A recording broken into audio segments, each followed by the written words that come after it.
Salut, j'espère que tu vas bien. Moi, c'est Salim. J'accompagne les thérapeutes à développer, j'accompagne ceux qui accompagnent à développer leur activité tout en étant parfaitement alignés avec eux-mêmes et elles-mêmes. Aujourd'hui, question très émotionnelle et très importante quand tu veux développer ton activité, ton cabinet, bien-être, c'est la question du renoncement. Euh, on arrive tous, à un moment ou à un autre, quelle que soit la situation, à des moments de creux, de vide, dans lesquels finalement se pose des questions, alors pas toutes les questions, se pose des questions très précises et très toxiques et très existentielles sur est-ce que je dois continuer mon activité, est-ce que mon choix est viable, est-ce que j'ai fait le bon choix ou pas. Je me projette dans l'avenir, je ne sais pas du tout comment c'est un peu flou, ça fait un peu peur, etc. etc. Donc pendant ces périodes-là, on va se poser ces questions-là. Et ce que j'ai envie de te dire dans cet entretien, dans cette vidéo, dans cette conversation, toi qui m'écoutes derrière cet écran-là, cet objectif, c'est on a tendance finalement, quand on passe par des moments de creux, à abandonner. On a cette tendance, alors c'est une tendance qui est acquise, je suis persuadé intimement, profondément, que l'être humain est un être exceptionnel, résilient et positiviste. Mais cette démarche-là, en fait, d'abandonner, c'est une démarche qui est acquise, elle n'est pas naturelle chez l'être humain. Il suffit de voir un bébé, comment il se comporte, il suffit de voir un enfant. Si vous avez des enfants, il y a une étude qui a été faite. On a calculé en fait le nombre de tentatives que fait un bébé, un enfant, pour marcher.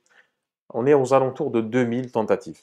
Alors, je te laisse imaginer 2000 fois. C'est-à-dire que l'enfant essaie 2000 fois de marcher. Donc, on va dire pour les 2 tiers de son temps, ça fait quoi 2 tiers de 2000, ça fait 600 ou 700 fois, 600 et quelques, 630 fois, il va tomber, il va se casser la gueule, plus que 600 d'ailleurs si je fais le calcul, ça fait 1200 et quelques, on va dire 1300, 1300 fois il va tomber, et 1300 fois il va se relever, en sachant il va se faire mal, on va se moquer de lui, on va ricaner, on va trouver ça super amusant, que le gosse se casse la gueule, et puis on est admiratif de cette énergie, de ce non-renoncement.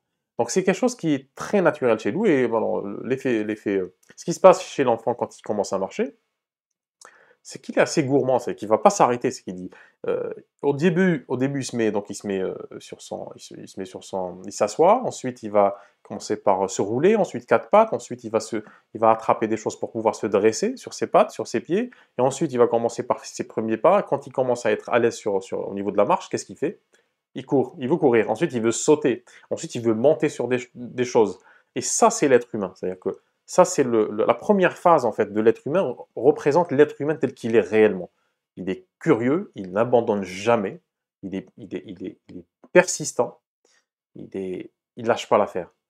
Ça veut dire que notre capacité à abandonner ce qu'on veut, donc nos objectifs, est une capacité qui est acquise. Elle est acquise par pas mal de choses. Parfois, c'est l'éducation, pas tout le temps, mais parfois, très souvent, c'est l'éducation.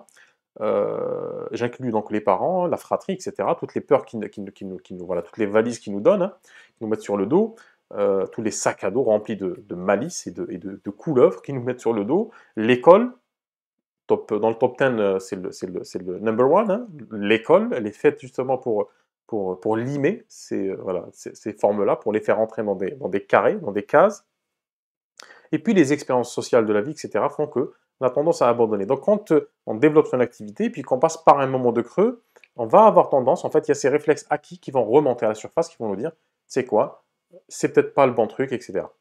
Sauf que, si je reviens à l'exemple de l'enfant n'abandonne jamais, absolument jamais. C'est-à-dire que l'extrême majorité des enfants marchent, ça fait toujours des adultes qui marchent, même si en marchant, en fait, on oublie qu'on a fait 2000 tentatives pour marcher, quand pour toutes les expériences de la vie, on a tendance à oublier. Et c'est toujours intéressant de se remémorer justement cette période-là et de voir que ça c'est naturel chez nous. Et donc, qu'est-ce qu'il faut faire quand on est dans ces périodes-là où on a envie d'abandonner?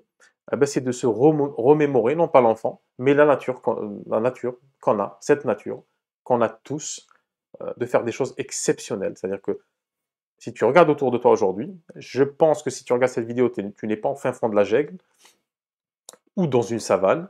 Ça veut dire qu'il y a forcément des choses construites autour de toi, manufacturées. Si tu regardes, moi, tu vois, j'ai une bibliothèque, j'ai du papier, j'ai un appareil photo, il y a une lumière que tu vois pas qui est à côté, la caméra qui me filme. Tous ces objets-là ont été inventés par des gens, ont été façonnés par des gens. Toutes ces choses-là ont existé dans leur esprit. avant d'avoir une matérialité. Et à aucun moment, c'est-à-dire, le fait que ces choses-là existent autour de nous, ça veut dire que cette personne-là ou ces personnes-là n'ont pas abandonné leur projet.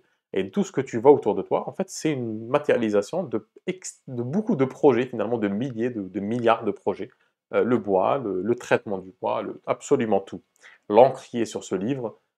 Et puis donc, pour le développement de ton activité, c'est la même chose. Si aujourd'hui, tu te poses des questions sur est-ce qu'il faut abandonner ou pas, j'ai juste envie de te dire, premièrement, rappelle-toi qui tu es profondément. Deuxièmement, tu n'es pas là pour rien.